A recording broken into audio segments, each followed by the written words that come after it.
안녕하세요. 재산조회 제도 시작하겠습니다. 재산조회 제도란 채무자에 대한 재산관계 명시 신청으로 재산 목록에 기재된 재산이 없거나 재산이 없어서 재산관계 명시 신청에 실익이 없을 경우 채권자 신청에 의해 법원이 재산에 관해 조회하는 제도이다. 이렇게 재산 명시 신청을 먼저 조회를 하고 신청을 하고, 그리고 여기에서 재산명시 신청에서 실익이 없을 경우에 그 다음에 재산조회 제도를 이용하는 겁니다. 법원은 개인의 재산 및 신용에 관해 전 산망을 관리하는 공공기관, 금융기관, 단체 등의 채무자 명의의 재산에 관해 조회할 수 있는 제도이다. 이렇게 공공기관, 은행, 국토교통부 이런 쪽을 이용해서 조회를 하는 겁니다.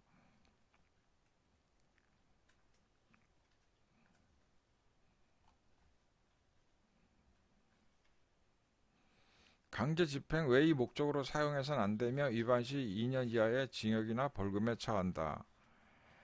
재산 조회 신청을 해서 받은 데이터를 다른 용도로 쓰거나 정보를 노출시킨다거나 제3자와 공유한다거나 이렇게 됐을 때는 이제 이런 문제가 된다는 뜻입니다. 오로지 자신의 채권을 집행하기 위한 목적 외에는 사용해서는 안 된다. 그런 의미입니다. 채무자에 대한 재산조회 신청은 반드시 재산관계 명시 신청을 먼저 거치고 재산관계 명시 기일에 채무자가 제출한 목록에 채권자의 실익이 없을 때 신청한다. 재산관계 명시 신청을 해서 어떠한 실익이 있더라도 약간의 실익이 있더라도 채권자가 만족하지 못할 경우, 그리고 채권자가 전혀 실익이 없을 경우, 이 두 가지에 해당될 경우에 신청을 할 수 있다. 그런 뜻입니다. 신청을 하게 되면 채권자는 조회할 리스트 목록을 선택해서 조회 신청서를 제출한다. 이를테면 금융권은 어디 은행을 선택하고, 또 부동산은 어떻게 조회를 하고, 보험사는 어디를 조회하고, 이런 것들이 각 목록에 기간별로 붙어 있습니다. 그러면 그 기간별로 붙어 있는 그 목록에 본인이 조회를 할 거를, 채권자가 조회를 할 거를 선택하는 거예요.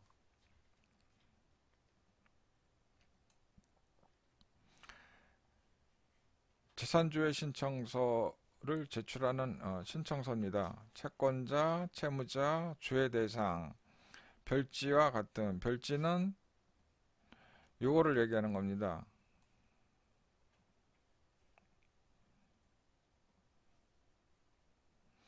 재산명시 사건, 재산조회 신청하기 전에 재산명시를 진행을 했죠. 그럼 재산명시를 진행을 했으면 사건 번호가 있으니까 사건 번호를 여기다가 기재를 하면 됩니다. 신청 사유, 신청 사유에 본인에게 해당되는 거를 체크박스 하면 됩니다. 비용 환급금 예금계좌, 채권자 본인의 이제 환급받을 수 있는 예금계좌 번호를 미리 적어서 제출하는 거예요.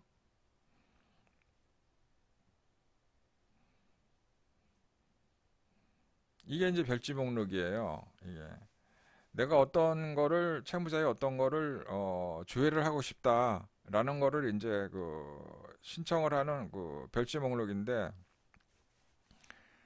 채무자의 부동산을 토지 건물의 소유권이 있는지 숨겨놓은 재산이 있는지를 알고 싶다 랐을 때 토지 건물의 소유권을 조회를 하는 거죠. 현재 조회와 소급 조회, 이 두 가지 방식이 있죠. 요게 소급 조회, 현재 조회와 소급 조회가 정확하고 요 방식을 선택하는 게 맞겠죠. 이거를 선택하면 4만 원의 조회 비용이 들어가요. 4만 원의 비용이 들어가고, 건물의 소유권, 교통부에서 그 조회하는 거는, 국토교통부에 조회하는 거는 무료이고요. 특허청에 조회하는 것도 2만 원 비용이 들어가고, 자동차 건설기계 소유권, 이거는 이제 5천 원 들어갑니다. 상대방이 차를, 무슨 차를 갖고 있고, 또는 중장비, 건설기계는 어떤 거를 소유하고 있는지, 이 자동차에 관한 소유권을 알아보는 거. 요게 조금, 웬만하면 차들이 있으니까, 차들은 있는데, 소유자가 채무자가 자동차를 갖고 있는 걸 조사하는 거는 이렇게 외부로 조사해서 진행하는 거는 쉽지가 않아요. 쉽지가 않은데 이 부분은 좀 채무자가 자동차를 갖고 있을 경우에 정확한 데이터를 받아볼 수가 있어요. 그러면 바로 자동차 인도 명령 신청을 통해서 자동차 강제 경매를 하면 소액일 경우에는 상당한 효과가 있습니다. 그리고 이제 은행 조회하는 거예요. 은행 조회. 은행 조회는 기간별 5천 원입니다. 이게 전체가 5천 원이 아니라 하나하나 5천 원이에요. 하나하나. 그러니까는 예측하는 거를 잘 예측을 하고 어느 기초적인 데이터가 있어가지고 채권자가 선택을 해야 합니다. 만약에 데이터가 없을 경우에는 시중에 5대 은행을 선택해야 되겠죠. 뭐 경남은행, 광주은행, 국민은행, 기업은행, 농협은행 이렇게 5개를 예를 들어서 선택을 했다. 그러면은 2만 5천 원 비용이 들어가는 겁니다.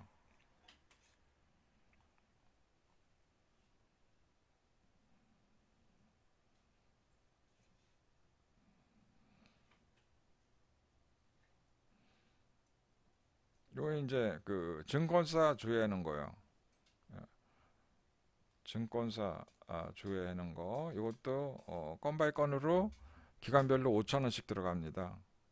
전체를 다 하면 돈이 좀 많이 들어가니까 어느 정도 그 예측을 잘해야 되겠죠. 기초적인 데이터를 좀 채무자에 대한 기초적인 데이터를 좀 가지고 있어야 되고요.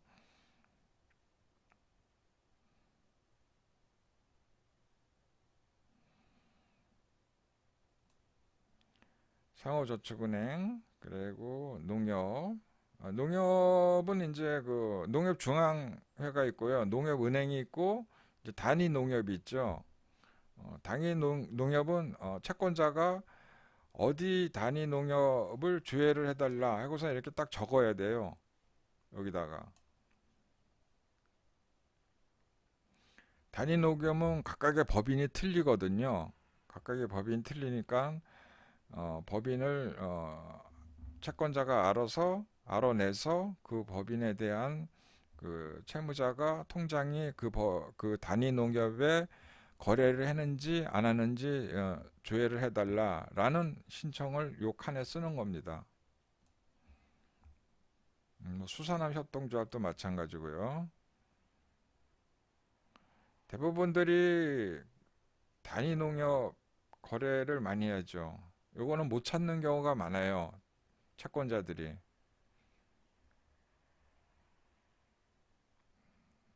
신협 협동조합도 마찬가지고요. 이것도 그 정보 그 기관에 일반적으로 조회를 하면은 그 신협 통장 같은 거는 안 나오는 경우가 많거든요.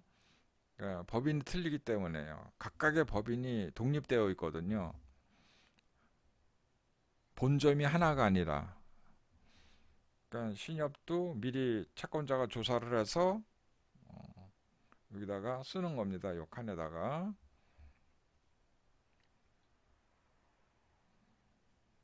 새마을금고. 그리고 이제 보험이 있어요.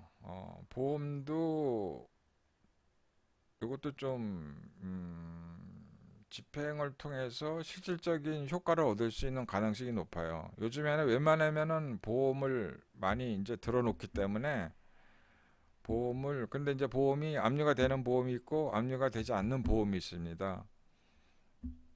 그런 부분들을 미리 어떤 보험이 압류가 되고 어떤 보험이 압류가 안 되는지 채무자가 어떻게 보험을 들어놨는지는 몰라요. 모르기 때문에 예를 들어서 교보생명에 보험이 들어놓은 게 있다라는 데이터가 나오면은 압류 및 추심 명령을 할 때 제3 채무자를 상대로 압류 및 추심 명령을 할 때 통상적으로 작성은에는 그 서류가 있어요. 그 서류에 맞게 작성을 하시면 됩니다.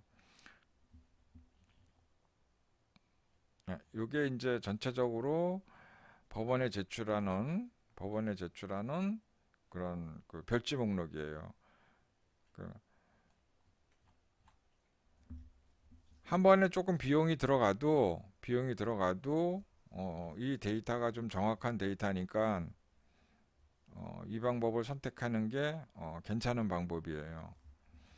다음에 또 요번에 조금 하고 몇 군데만 하고 다음에 했지 뭐 이러면 또 그만큼의 그 과정이 필요하니까 법원에 제출해서 이런 데이터를 받는 거는 그 과정이 또 시간이 오래 걸리고 그런 과정이 필요하니까 한 번에 비용이 좀 들어가도 좀 선택이라는 거는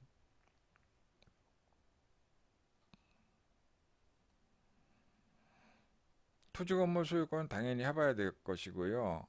이거는 무료고 이거는 뭐 특허청 이거는 하실 필요가 없고 자동차 필수고 5천 원. 그 여기에서 이제 비용이 좀 들어간다는 거죠. 은행별로 조회를 하는 거. 여기서는 주소지가 그 서울일 경우에는 뭐 예를 들면은 뭐 경남은행이나 광주은행을 거래할 일은 희박하잖아요.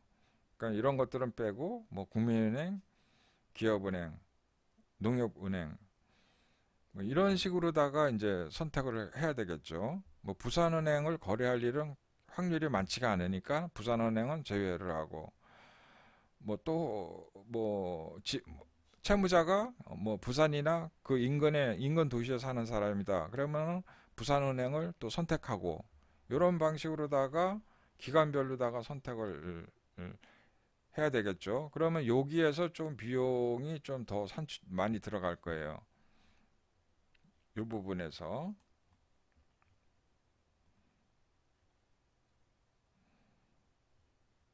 그리고 채무자가 증권 거래를 하고 증권 쪽으로다가 뭐 투자를 한다거나 이런 것들을 알고 있으면은 이것도 선택을 하시는데 이거는 채무자가 한테 뭐 굳이 뭐 주의를 할 필요가 없을 거라고 저는 권해드리고 싶어요.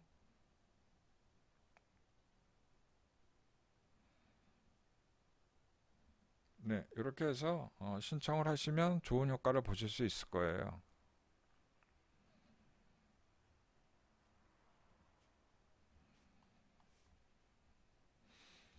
채무자 불이행 명부 등재 신청 제도.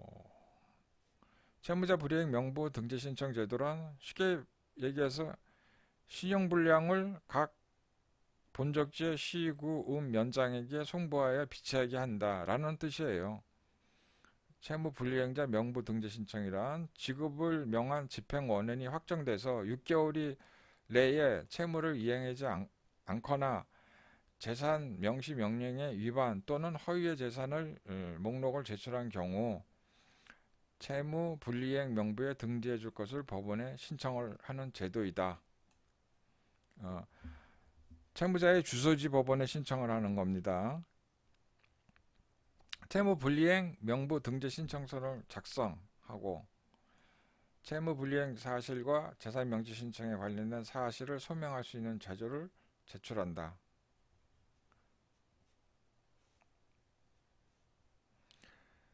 그리고 횟수 불능 채권의 대손 처리 과정이 있어요. 그 대손금이라는 거는 외상 매출금, 대부금 등의 회수가 불가능한 것을 말합니다. 대부 사업자나 개인 사업자가 회수하지 못해서 손실이 발생한 경우 그 손실 금액을 비용 처리해서 법인세나 소득세 등이 절감될 수 있게 한다는 거죠.